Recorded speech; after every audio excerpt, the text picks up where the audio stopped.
আজ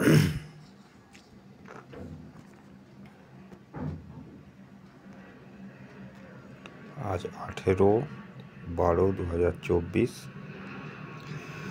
সকালে 10:30 নাগাদ এই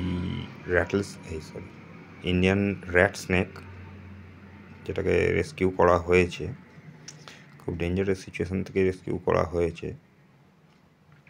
প্রচণ্ড এগ্রেসিভ।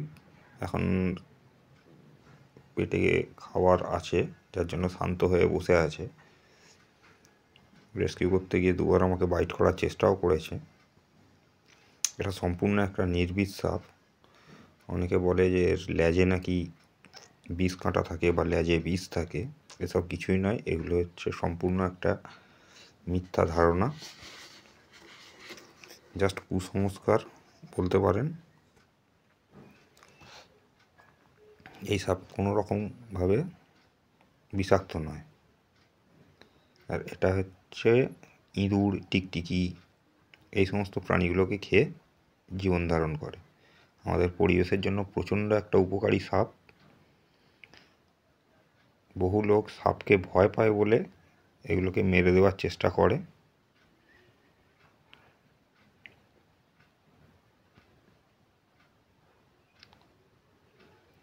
এগুলোকে মারার কিছু নেই। এগুলো আমাদের পরিবেশে উপকার ছাড়া কোনোদিন অপকার করেনি।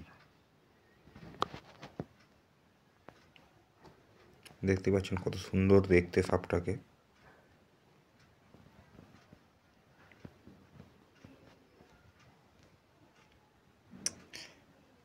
এবার অনেকের মনে প্রশ্ন থাকে যে আমরা এই ইন্ডিয়ান র্যাট স্নেক বা আদার স্নেক চিনব কী করে।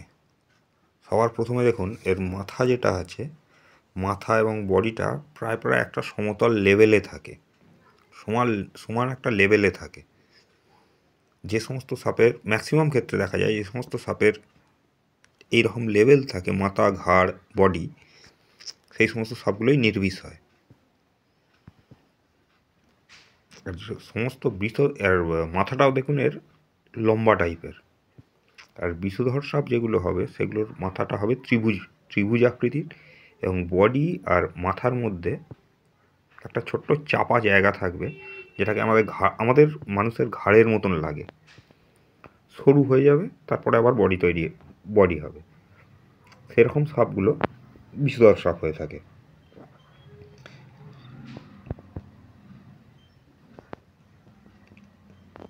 অনেক কষ্ট করে, অনেক রিস্ক নিয়ে, অনেক সাবধানে এইগুলোকে রেস্কিউ করতে হয়।